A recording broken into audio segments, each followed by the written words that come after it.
Alright, we got a new frame here. This is the hyperlow vert freestyle V2.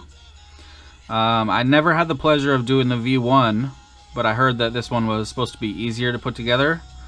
And if it is, then I feel bad for anybody that had to put together a V1, because this thing was not easy to put together. I did some things wrong. Maybe I can help somebody else out by pointing those things out, or I don't know, but just okay.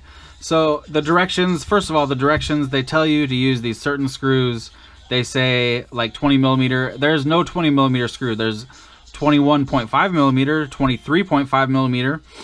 Okay, so the 20 millimeter screws are actually the 21.5 millimeter screws. The 12 millimeter screws are actually 10.5, I think, or 11.5 or something, or 13.5, something like that. I don't know. You're gonna have to figure that out on your own, like I did. You're probably gonna end up using the wrong screws in the wrong holes and have to take them out towards the end and switch them out and all that. I've had to do that a couple times. But this is the end result, and it turned out pretty sweet. I really like this frame. It's just so badass. I mean, it was such a pain to put together, but now that it is together, it's just so sick. I love it. So the bottom, this is like a little plate that you can take off to get to your electronics. So there's just these 4 bolts, but those 4 bolts actually do go all the way through the arms and to the top plate.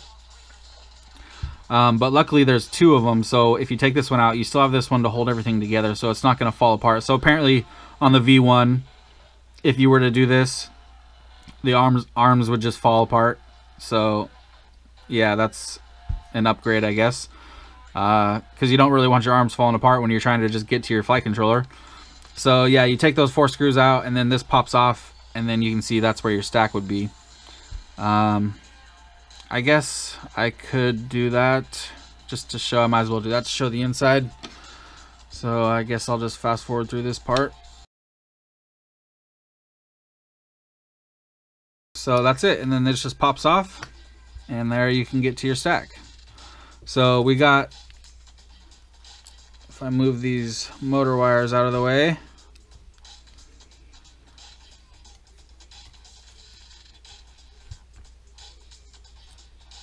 so it only takes a full-size stack. It would have been nice if it had 20 by 20 holes too, but that's okay.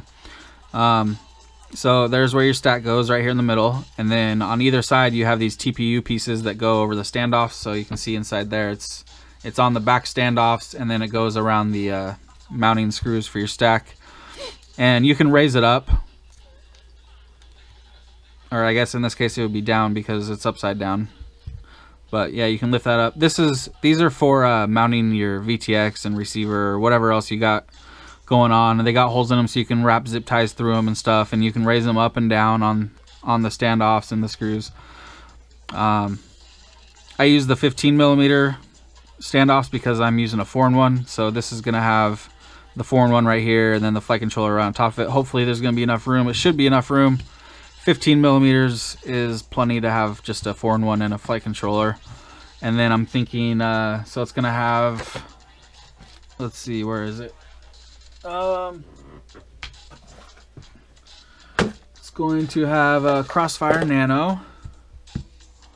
So, you know, this could go anywhere because it's so tiny. The VTX most likely is going in the back, so I'll probably put this right here. I did order the extended Immortal T V2, so that's plenty long enough to have the receiver right here and have the antenna come out the back. I don't know how I'm going to mount the Immortal T, but I'll figure that out when the time comes. So yeah, that's a good spot for the receiver right there. Plenty of room. And then this is a Unify Race V2, or Race 2. This right here is supposed to be where your SMA gets connected. There's 4 holes for 2 zip ties.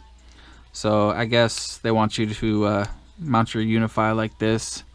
They're most likely gearing it towards using a Unify. And then just zip tying this down right here. Your antenna will come out the back and come out, you know, like normal. It's nice that they gave you a little foam cushion there for that, so it doesn't touch the carbon. Plenty of room for this VTX, as you can see. Just use some foam tape right there. I got myself a big roll of this Gorilla. I usually use the one that's not clear, but they actually had at Walmart this one, which is clear, and it's actually 38 pound foam. So this is some really good shit right here. I usually use the 30 pound gray stuff, but that's 38 pound and clear. So yeah, it's pretty awesome. So that'll hold that down on here just perfect. And it's so nice to have this TPU in between the carbon, you know. Although I did read on TBS's website about the Unify how they say to mount it against carbon for like heat transfer, kind of like a heat sink. But I don't know about that. I mean, you don't want to do it on this side. You definitely don't want to, because obviously you got all these pads right here. You could do it this way, but it already has a heat sink on it. I think they were talking about a different Unify, but yeah, this is nice. You have TPU to mount it to. I usually use foam anyway, but that'll be nice. And then for the 4-in-1, I got the Acon AK32. So it's basically like the Acon 35 amp V2, but it's the AK32. Got this sweet ass Lumineer Eagle Pro. Love this camera. Eagle Pro Micro. It's all white. Looks pretty sick.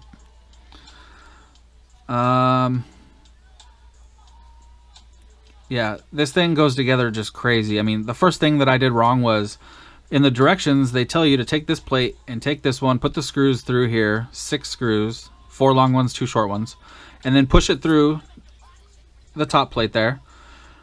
And then I did that, and then I started building it up this way, and then I realized that it was upside down. I was like, wait a minute, this plate right here is for the battery straps, and the battery is going to be on top, so why is it on the bottom?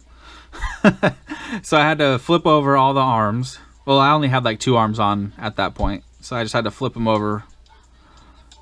And then that's when I realized, because it doesn't really show you in the pictures, and that's when I realized they want you to do the stack, you know, kind of like the Remix where it's upside down.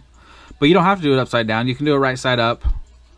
Just when you're building it, it'll be upside down until you flip it over. You know, it's confusing, but once you have it in person and you know what you're doing, if you know what you're doing, everything's all good, and it should be very easy to build. So I will show this when it's completed, of course. Let's talk a little bit more about the frame. So right here, I want to see how thick this is, because that's some thick shit right there. Look at that, 20 millimeters. Almost 20 millimeters thick. So you got the arm plus a brace. The arm looks thicker than the brace, but I think they're both 5 millimeters.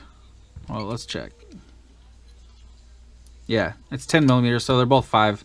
This is just a brace, and it follows the arm down, and then it goes to the end. You put a screw in the end to hold it together, and then it also protects the screw that holds the bell on the motor.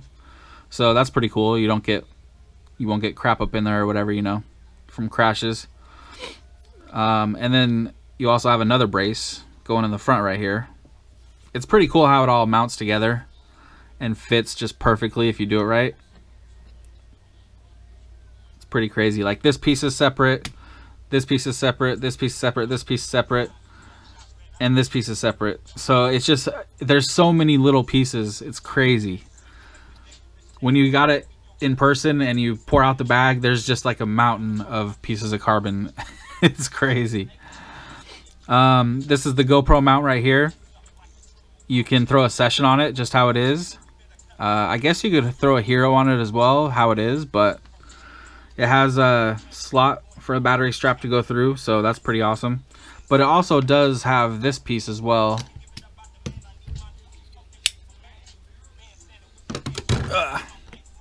Which goes like this, and I'm not sure how they want you to... Oh wait, never mind. Now I know how they want you to. So you got these standoffs that are the perfect length. Let me push it through. Alright. There's one. Here's the other one.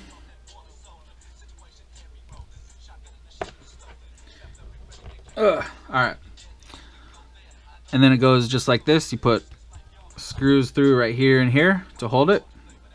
And your GoPro goes through here. And I'm sure it's a nice tight fit. I haven't tried it yet, but well, let's check real quick actually. I don't have a new GoPro, I have a GoPro 4, so it's probably not the right one. But let's check. Nope,